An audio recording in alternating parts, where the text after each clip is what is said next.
Some mornings you don't wait for calm water. You go anyway. The Scout 357 LXF was built for that first light run before the marina wakes up. Built in Summerville, South Carolina. Family owned, boat for boat. This one's part of Scout's S-Class. The platform built for the days when the forecast says maybe and you go regardless. Past the inlet before the weather turns. The stepped hull holds its line when the water gets short and mean. You barely notice the chop. Rods rigged, bait well full. 3 chairs at the helm, warm before you clear the inlet. A fish box each side, 43 gallons apiece. Room for the day's catch.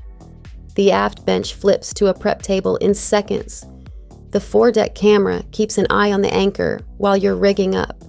And the Grigio cushions come standard on every 357. Not something you pay extra for. Fresh water aboard for a full day out.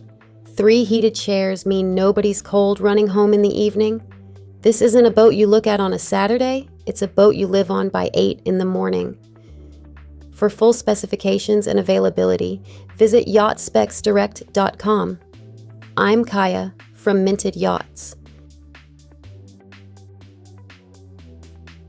For additional information, feel free to email me at info@mintedyyachts.com or hit us up at yachtspecsdirect.com. New to yachting? Then grab our free buyer's guide at yachtbuying101.com and find your water.